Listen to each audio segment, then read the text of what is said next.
آپ کسی مال میں چلے جائیں، آپ کسی سینما میں چلے جائیں، آپ کسی ریسٹورنٹ میں چلے جائیں، آپ ایون کارنر شاپ یعنی جو سائڈ گھروں کے پاس چھوٹی موٹی دکانیں ہوتی ہیں، آپ وہاں پہ بھی چلے جائیں تو وہاں پہ بھی وہ تصویر نظر آتی. وہ اس ملک کے مونک کی تصویر تھی.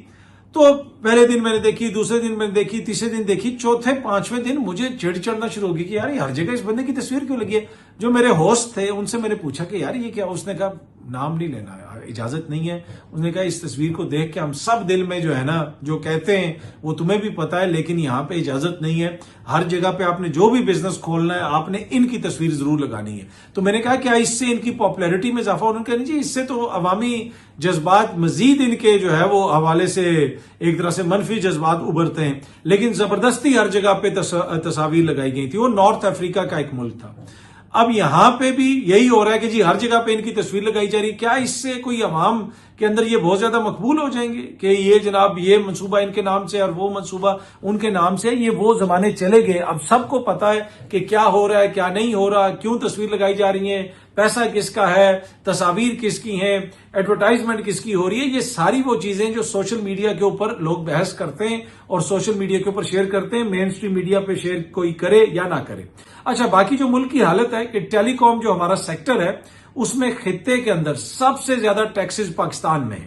اگر آپ اس خبر کی تفصیل پڑھیں، جو ایشیائی ترقیاتی بینک ہے اس کی رپورٹ میں یہ انکشاف کیا گیا ہے کہ ٹیلی کام سیکٹر پر خطے میں سب سے زیادہ ٹیکسز پاکستان میں ہیں. اے ڈی بی کا کہنا ہے کہ پاکستان 4G کی ترویج اور 5G سے کا جو اسپیکٹرم ہے اس کے اجرا میں دیگر ممالک سے بہت پیچھے ہے. ٹیلی کام سیکٹر پر خطے میں سب سے زیادہ ٹیکسز بھی پاکستان میں ہیں.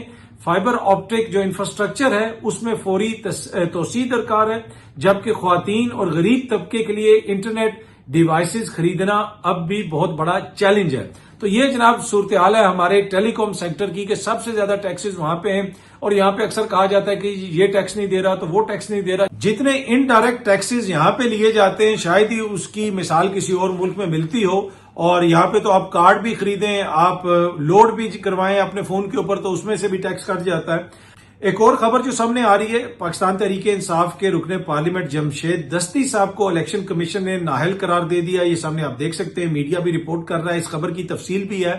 لیکن جب یہ میں نے ہیڈ لائن پڑھی اور دیکھا کہ جناب الیکشن کمیشن آف پاکستان نے جمشید دستی صاحب کو نااہل کر دیا تو اب وہ جعلی اسناد کا معاملہ ہے، یہ وہ بہت ساری آگے اس کی تفصیل ہے خبر کی. پر یقین کیجئے میں نے تفصیل نہیں پڑھی، ضرورت ہی محسوس نہیں کی میں نے، کیونکہ جب الیکشن کمیشن آف پاکستان نے ایک فیصلہ دیا ہے پاکستان کے اندر جو پاکستان تحریک انصاف جماعت ہے اس کے ایک رکن کو نااہل قرار دیا ہے تو یقیناً آئین اور قانون کے مطابق کیا ہوگا الیکشن کمیشن آف پاکستان نے. تو کیا خبر کی تفصیل پڑھنی ہے، تو لہٰذا آپ بھی تفصیل مجھ سے نہ پوچھیں، بس یہ دیکھ لیں کہ آئین اور قانون کے مطابق الیکشن کمیشن آف پاکستان نے جمشید دستی صاحب کی رکنیت جو ہے وہ ایک طرح سے کینسل کر دی ہے، ان کو نااہل قرار دے دیا ہے. نئی سیاسی جماعت، یہ سامنے آپ دیکھ سکتے ہیں، عمران خان کی سابق اہلیہ ریحام خان کا سیاسی جماعت بنانے کا اعلان. اس خبر کی ہیڈ لائن میں ہی آپ اندازہ لگا لیں کہ وہ ابھی بھی ان کی مشہوری کیا ہے، ان کی پہچان کیا ہے کہ عمران خان کی سابق اہلیہ. اور باتیں انہوں نے آج بڑی کی کہ جناب میں 3 مہینے والی نہیں ہوں اور گیٹ نمبر 4 والی نہیں، یہ وہ. پر جو ہیڈ لائن لگا رہے ہیں وہ لوگ بھی یہ لکھ رہے ہیں کہ عمران خان صاحب کی سابق اہلیہ. اینی وہ پاکستان کی شہری ہیں، ان کا رائٹ ہے، وہ ضرور سیاسی جماعت بنائیں. اس میں خبر کی تفصیل میں بتایا گیا کہ پاکستان کی سیاست میں نئے باب کا اضافہ ہونے جا رہا ہے. پی ٹی آئی کے بانی چیئرمین عمران خان کی سابقہ اہلیہ ریحام خان نے بھی سیاسی جماعت بنانے کا اعلان کر دیا. ریحام خان نے اپنی سیاسی جماعت کا نام پاکستان ریپبلک پارٹی رکھا ہے، PRP میرے خیال میں، پھر اس کو آپ کہیں گے جو PRP بھی بن گئی ہے جناب، یہ پاکستان ریپبلک پارٹی. اچھا، جو پاکستان چینی باہر سے منگوا رہا ہے اور پاکستان کہہ رہا ہے جی فوڈ ایمرجنسی ہو گئی ہے، ہمیں چینی منگوانی پڑے گی. پہلے آپ چینی ایکسپورٹ کرنے کی اجازت دیں، اب آپ فوڈ ایمرجنسی کے نام پہ چینی امپورٹ کر رہے ہیں. اس کے حوالے سے خبر یہ آ رہی ہے کہ پاکستان کی فوڈ ایمرجنسی مسترد. IMF کو $7 ارب پروگرام کی خلاف ورزی پر تشویش کہ جناب یہ ٹیکسز وغیرہ میں چھوٹ کیوں دی گئی ہے، اور IMF کو اور دنیا کو یہ بتا رہے ہیں کہ جناب فوڈ ایمرجنسی ہو گئی ہے. تو بھائی یہ کس کی کوتاہی ہے، کس کی نااہلی ہے؟ کیا دنیا دیکھ نہیں رہی کہ پہلے آپ نے چینی کو ایکسپورٹ کیا، ایکسپورٹ کرنے کی اجازت دی ہے، اب آپ چینی کو امپورٹ کرنے کی اجازت دے رہے ہیں؟ اس میں کس نے پیسہ بنایا، کیسے پیسہ بنایا؟ اور جو شوگر ملوں کا کردار ہے، ان کو دیکھا جائے تو لگتا ہے ایسے کہ جیسے یہ کوئی کسی افسانے کی سٹوری ہے کہ ہر سال ہم یہی سٹوری سنتے ہیں کہ شوگر ملوں والے یہ کر رہے ہیں. یہ کون لوگ ہیں؟ یہ کیسے ایلینز ہیں کہ یہ ہر سال ایسی کاروائی ڈال کے نکل جاتے ہیں کہ جناب اب پہلے ایکسپورٹ کی اجازت دے دی گئی، اب امپورٹ کی جا رہی ہے. لیکن آئی ایم ایف نے کہا ہے کہ جو آپ نے ٹیکسز وغیرہ پہ چھوٹ دی ہے اس کے اوپر، اس کی وجہ سے انہوں نے تشویش کا اظہار کیا ہے. ایکسپریس نیوز اس کو رپورٹ کر رہا ہے. لیکن اصل تشویش تو ہمیں یہ ہونی چاہیے کہ ان کی اہلیت یا نااہلیت کے اوپر، جنہوں نے پہلے ایکسپورٹ کی اجازت دی اور اب یہ کہہ رہے ہیں کہ جی ہمیں امپورٹ کرنی ہے، کیونکہ ملک میں فوڈ ایمرجنسی ہو گئی ہے. فوڈ ایمرجنسی ہو گئی ہے ملک میں. ان کی حالت دیکھیں آپ. کچھ دن پہلے جب آپ ایکسپورٹ کی اجازت دے رہے تھے، اس وقت پاکستان کے سارے محکمے نیپال چلے گئے تھے. کسی نے آپ کو کوئی رپورٹ نہیں دی کہ آگے جا کے یہ مسئلہ ہو سکتا ہے. یہ آپ کی تجربہ کاری ہے، یہ آپ کی اہلیت ہے.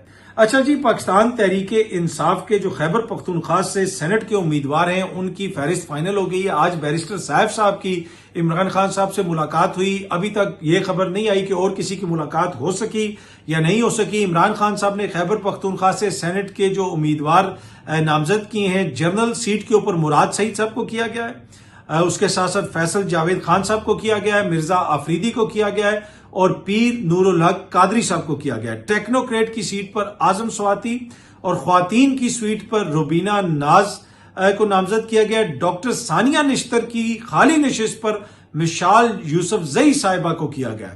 ثانیہ نشتر اور مشال یوسف زئی صاحبہ جو ہے وہ اب اس سیٹ پہ آئیں گی جس پہ ثانیہ نشتر صاحبہ تھیں.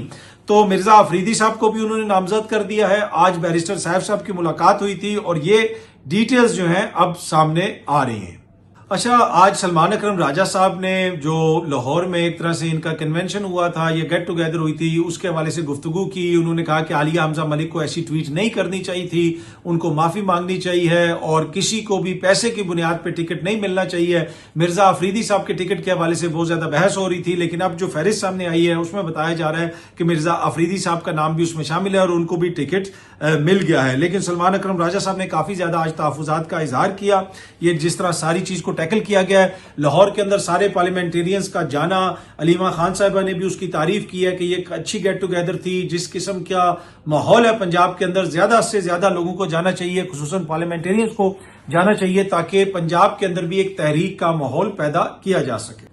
اڈیالہ جیل کی انتظامیہ نے سپرڈینٹ صاحب نے ایک پریس ریلیز جاری کی اور جس میں بتایا گیا ہے کہ عمران خان صاحب کو کتنی سہولتیں دی گئی ہیں جیل کے اندر، جس میں اس چیز کا بھی ذکر ہے کہ گزشتہ 3 ماہ میں عمران خان سے 66 لوگوں کی ملاقات ہوئی.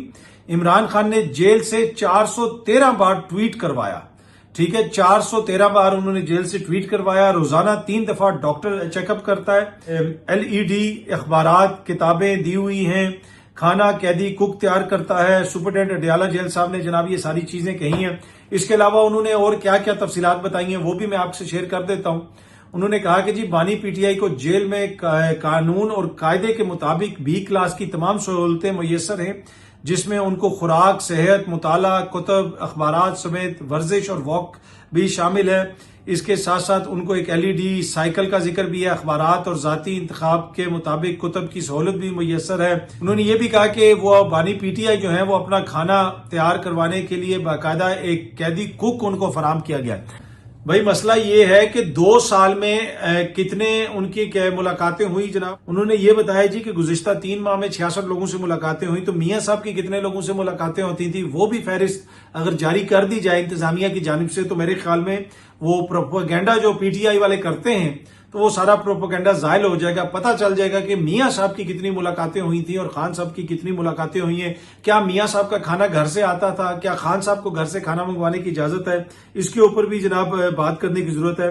روزانہ کی بنیاد پر اندرون جیل ہونے والی مختلف عدالتی سماعتوں کے دوران تمام مین سٹریم میڈیا چینلز اور اخبارات کے صحافیوں سے براہ راست سارا دن مخاطب رہے ہیں. آج کل بھی کیا وہ مخاطب رہتے ہیں مجھے نہیں پتا، پر جیل انتظامیہ یہ کہہ رہی ہے.